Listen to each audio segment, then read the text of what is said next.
आप तेजस्वी यादव पे इतना हार्ड क्यों बोलते हैं? हमने आज तक तेजस्वी के 9वीं फेल होने वाली बात छोड़कर अगर कोई स्टेटमेंट दिया हो तो आप बता दीजिए। आप तो बोलते हैं कि कुछ आता ही नहीं, ना बिल्कुल, आंकड़ा का बिल्कुल। ज्ञान है ना कुछ। हाँ, उनके क्योंकि सरस्वती से इन लोगों का कोई लेना देना नहीं। मैं हर भाषणों में ये कहता हूं कि फॉर्मल शिक्षा का आपके विद्वता से कोई सीधा सरोकार नहीं है। बिना पढ़ा लिखा व्यक्ति भी बहुत होशियार हो सकता है और बहुत पढ़ा लिखा व्यक्ति भी मूर्ख हो सकता है, लेकिन ऐसा इसलिए होता है कि कई बार आपकी सामाजिक या आर्थिक स्थिति ऐसी नहीं होती कि आप फॉर्मल एजुकेशन ले पाए। तेजस्वी यादव जब बड़े हो रहे थे, जब बच्चे थे, तो इनके माँ बाप मुख्यमंत्री थे और ये आदमी डीपीएस आरके पुरम में पढ़ता था और वहां से ये आदमी 9वां नहीं पास कर पाया। ये दिखाता है कि भाई ये आदमी कितने बड़े विद्वान थे। किसी ने कहा, उसने खुद ने कहा कि मैं तो क्रिकेट खेलता था इसलिए नहीं पढ़ पाया, तो चलिए उन्हीं की बात मान लीजिए। हालांकि लालू जी ने खुद खंडन उसका किया है, लोकसभा में कहा कि मेरा लड़का क्रिकेट नहीं खेलता तो तौली लेके दौड़ रहा है, पानी लेके दौड़ रहा है। ये लालू जी के शब्द हैं। लेकिन मान लीजिए क्रिकेट खेलते थे, भाई क्रिकेट खेले हुए छोड़े हुए भी आपको 20 बरस हो गए, आप वहां से निकल कर आए फिर पढ़ लेते।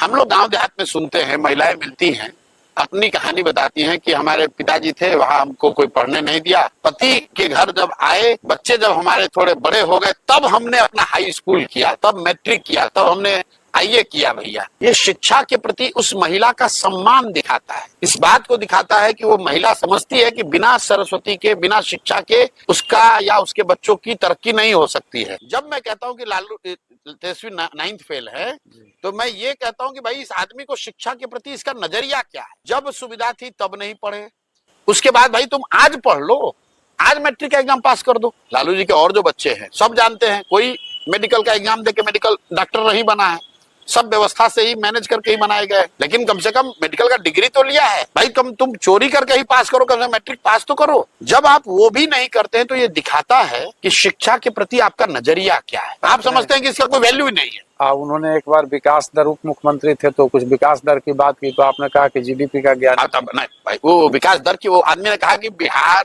का जीडीपी तो सबसे देश में ज्यादा है, तो मैंने ये कहा कि भाई गलती उनकी नहीं है, अफसरों ने तो लिखा होगा कि बिहार का जीडीपी के बढ़ने का दर ज्यादा है, तो जीडीपी तो सबसे कम है देश में बिहार का, लेकिन जीडीपी और जीडीपी के दर का जो फर्क है वो समझने के लिए थोड़ा बुद्धि तो लगाना पड़ेगा। अभी उस आदमी ने कह दिया एलओसी और पीओके, एलओसी और लाइन ऑफ कंट्रोल और पीओके को का अंतर ही उसको नहीं समझ में आ रहा है। कह रहा है कि हम तो एलओसी को ही अंदर मिला लेंगे। तो जब आप बिल्कुल ही निरा, मतलब आपको सरस्वती से भेंटे नहीं है, तो आप तो ऐसी गलती करेंगे ही।